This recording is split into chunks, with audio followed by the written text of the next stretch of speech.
Wonderful to meet you, Sharon. Thank you for taking a minute out today. I really like your story. Looking forward to getting into it. So thank you. I'm so happy to be here, Joe, and to talk with you. So let's begin our conversation before we get into your work in foster care and being an advocate and a trainer by asking you this. Living through COVID, going through the pandemic, swirled so much up for all of us and changed so many things. How much of living and surviving through that time period still affects the way that you do work now?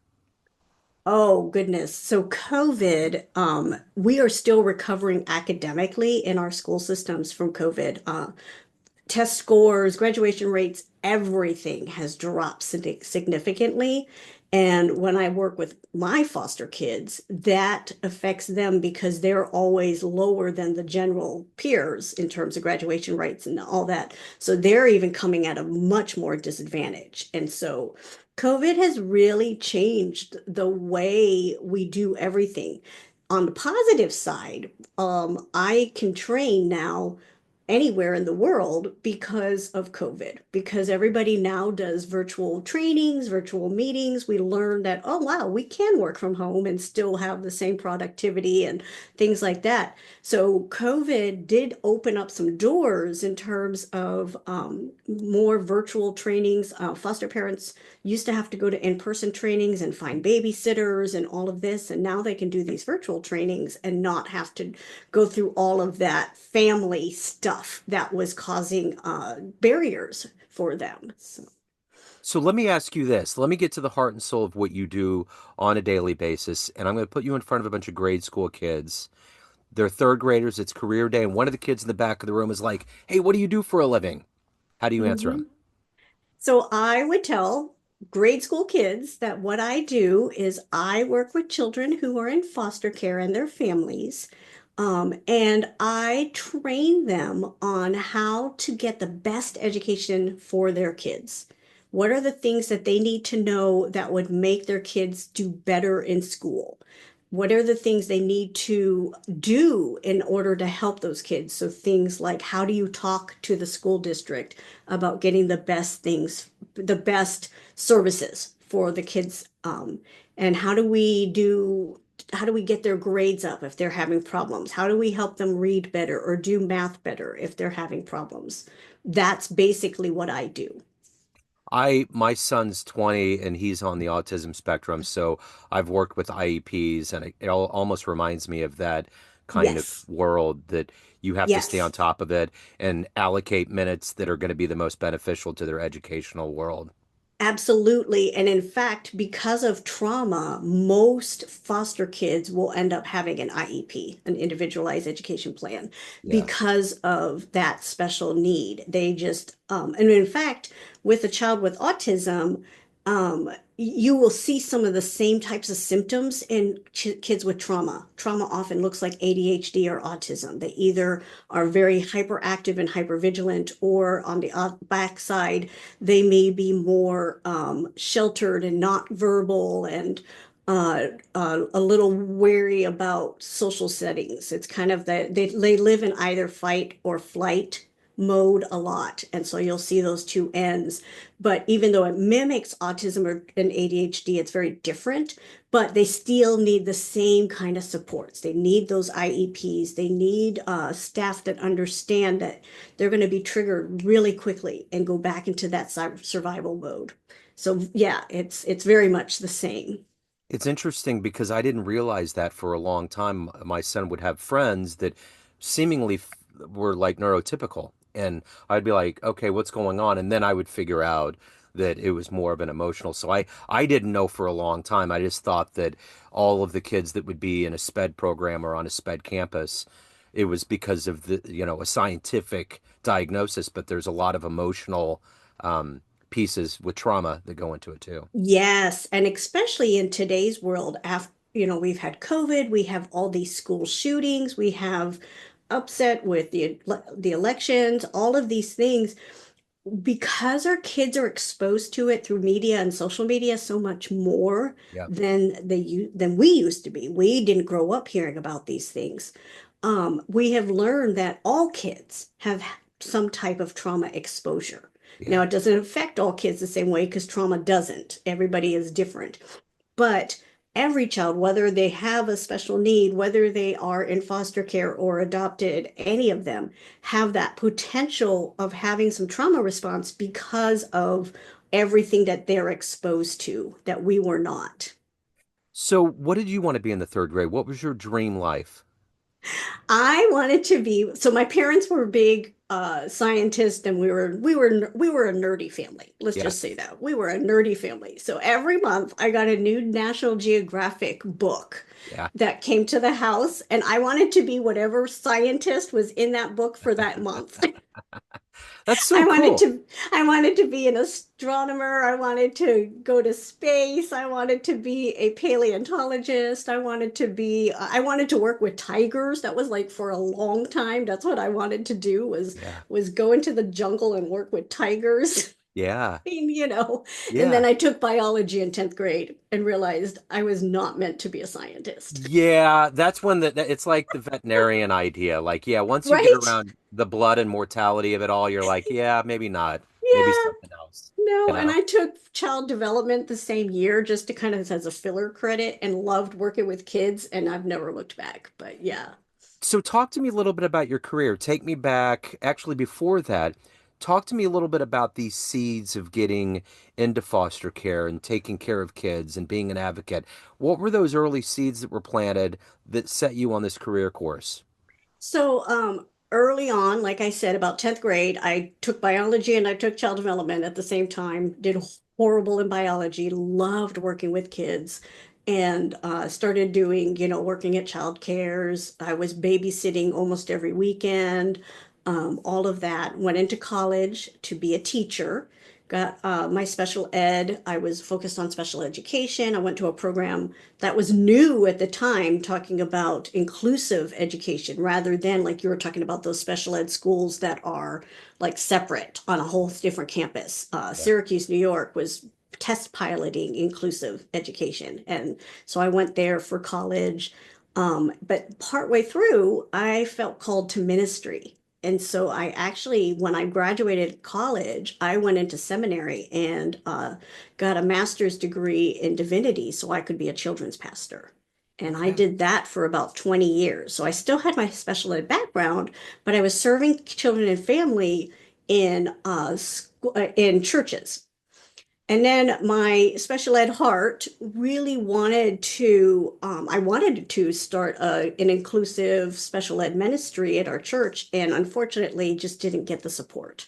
Yes. So I decided to go into the secular world, leapt around with some different jobs, all of that. And a licensing agency in Indianapolis was looking for an educational advocate for foster kids and basically needed somebody who had special ed background. So I applied and took the job. I did that on a grant for 3 years, and then COVID hit. And so everything kind of shut down. So I started my own foster care business and started offering virtual trainings and advocacy work for the education of foster kids. And that's what I've been doing since. So are you from New York? No, my dad was in the army, so we Okay. moved everywhere. And I went to Syracuse kind of on a whim, but loved it. It was a great experience. So, I got into broadcasting when I was in school, and that was my dream school. Bob Costas graduated from there. I really, yes. that was one of my dreams was to go to Syracuse. So when you said that, I was Yeah. curious. Yeah. Yeah, Well, and David Letterman is also a that's Syracuse right. grad. Yeah. Well, and when you said Indianapolis, I grew up on Letterman. I love him. So it's like, Yeah. and Yeah. and I saw an article the other day about him talking about how he really admires kind of the grounded nature of Indianapolis and the Midwest and that kind of a thing. Now that he's out Mhm. of that hustle bustle of that world that he lived in for so long. So, Yeah, so but like I said, my dad was in the military, but we spent 2 tours in the DC area. And it's really funny. Whenever I go back to that area, I feel like a difference. Like there's a difference in just the way you move and the way everything moves around you. And your heart, I swear my heart moves faster when uh-huh. I'm in that type of environment. Whereas, yes, even like you and I were talking about Indianapolis earlier, it's a great city, but it is a little more laid back. You do just kind of walk around and do things. And I mean, we have the ones with those scooters now. So you do have to avoid Yeah. those, Uh-huh. but it is still a slower pace Yeah. than you do feel like on that East Coast. And For yeah. sure. Well, and it's different here. I was doing some work for Harvesters, which is a food pantry last year with my Hmm. son, and there was a guy from LA that was just like, "Man, I can't believe how friendly you guys are. People don't talk to each other in LA and New York. I mean, they just it just doesn't happen. But here, it turns into Hmm. a different kind of being. Yeah, when you're in like the DC area or any of those East Coast, West Coast cities, there's definitely that feel of just stay in your lane, stay in your Yep. lane, Uh-huh. blinders on. Yep. And in fact, I watch a lot of like true crime shows and things like that. And it's always amazing to me how crimes happen right in front of groups of people and they don't see it. And Yeah. it's because they're just got those blinders on. I I'm going to know. stay in my lane. And yeah, when out here, it definitely does feel like we pay attention a little bit more. We Yep. do kind of communicate more. Yeah. Yeah. So let me ask you this. Who's been kind of a motivator? You're doing some heavy work. I mean, dealing Mm. with the foster community, you're taking on a lot. Who has been that hero, that inspiration for you in your work? Goodness. You know, it's gonna sound corny, but in a lot of ways, it's my family. Yeah. So my parents were very altruistic, are still very altruistic. They raised us to care and be compassionate. My husband is has been my partner through my entire our entire marriage.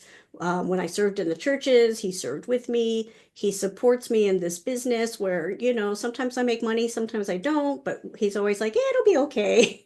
You know, so I get a lot of inspiration. And now our daughter is 23 years old and has their own like altruism that they're doing, serving in churches, helping others.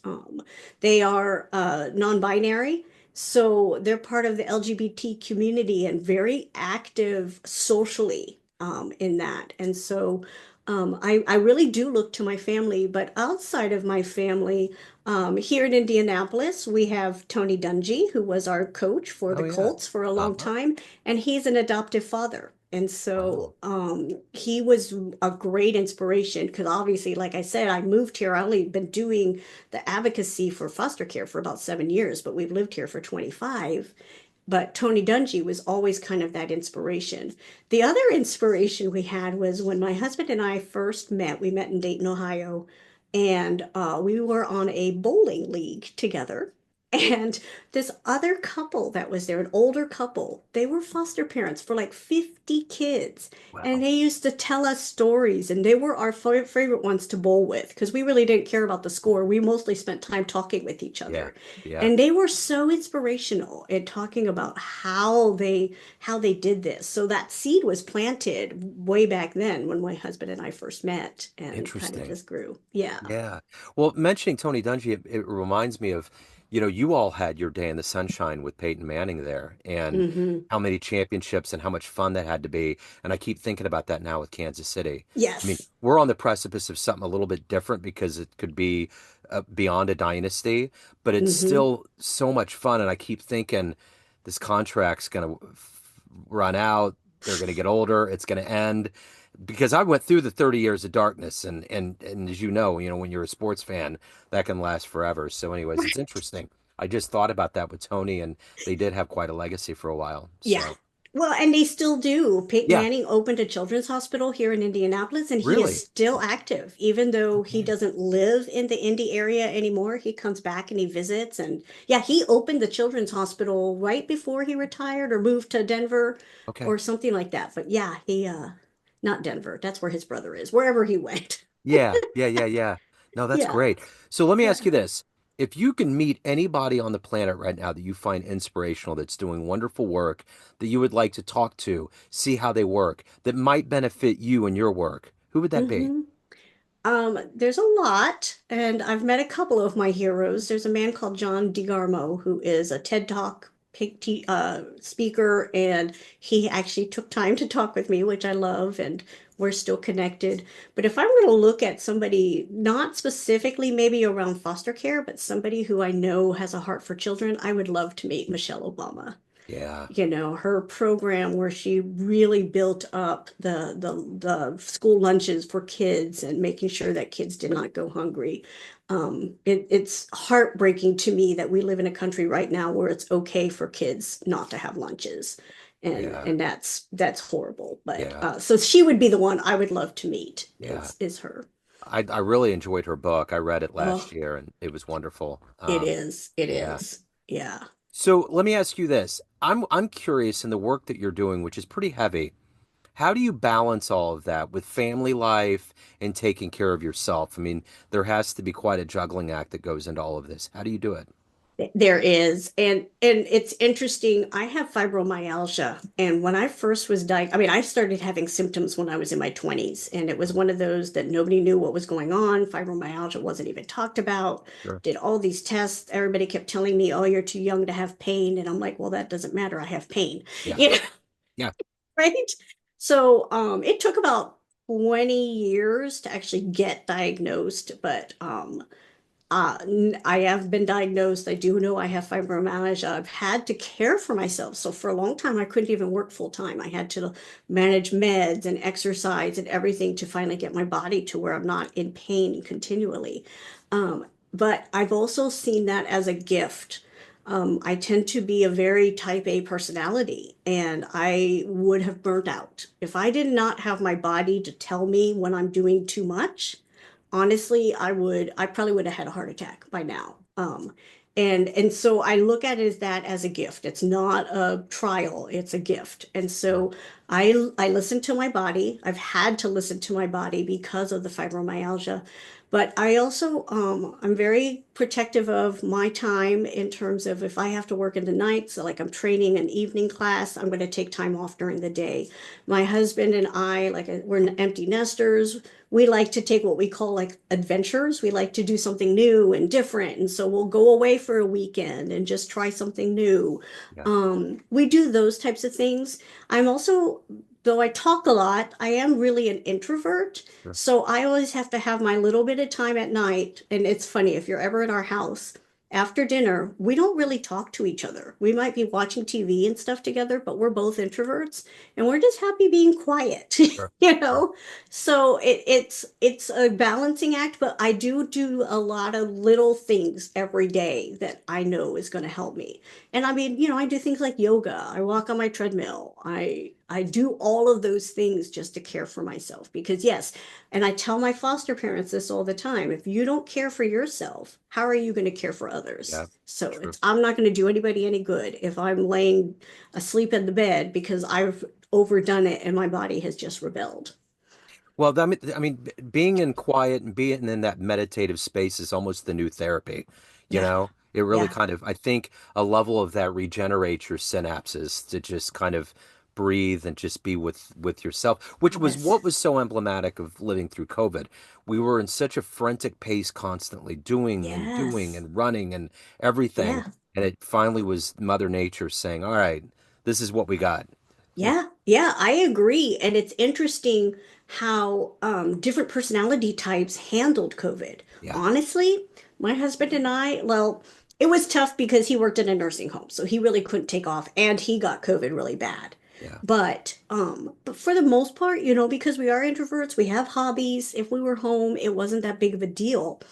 But there were others that really struggled. Like they were yeah, just, couldn't stay home and couldn't handle that separation, including my best friend. yeah. And it's just a difference. But one of the things that we do have is we do have hobbies. And I think that's a big Huge. thing. I think it's really important for you to have something that's separate, like that is yours. So I do a lot of crafting. Yeah, And in fact, I have not done as much crafting this last year, and I can tell. yeah, I'm really trying to be deliberate this year and getting back into it. But absolutely. having a hobby, having something different, having something that's outside of work, outside of family, whatever, that is yours, I think is really important. Absolutely. So let's say you have a dream tonight. You run into an 18-year-old version of you. You can give Mm, that young version of you a piece of advice based on this life you've led, the wisdom you've accumulated over time.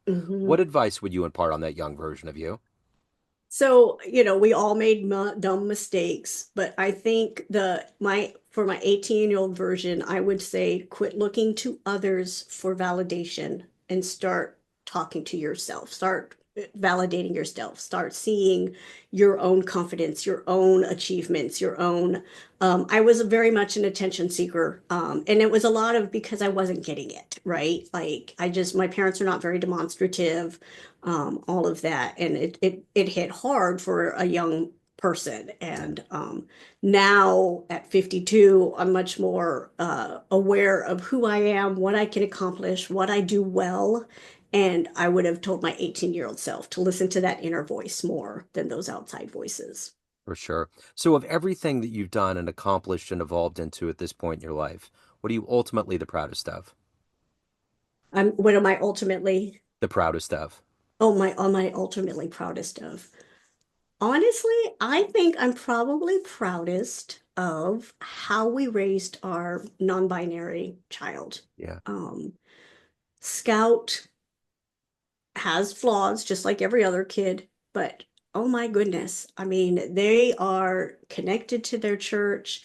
They serve, being asked to serve on committees, because at 23, they're very vocal. They have kind of my spirit in terms of speaking up when things aren't right. And their heart for people is just so big. And I'm so proud of the fact that we early on would volunteer with Scout at our side, and that has grown into who they are and Yeah.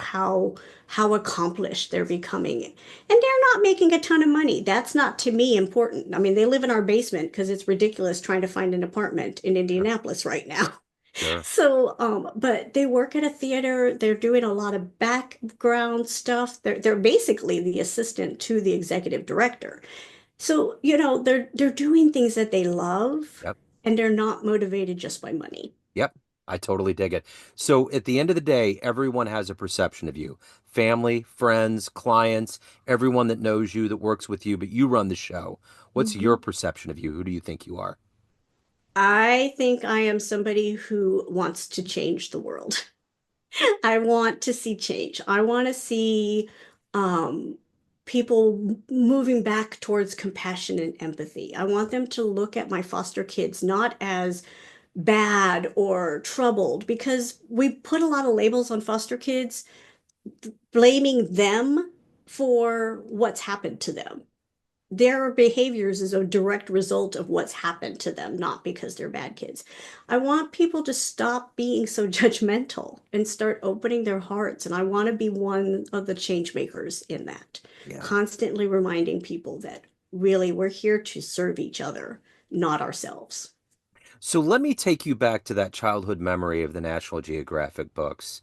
And if we get off this call and a time machine pulls up in front of your house, you can go back in history and human history and see one event with your own eyes. It won't create a tear in time. It'll just Mm-hmm. merely be you enjoying it. What would you love to have seen happen?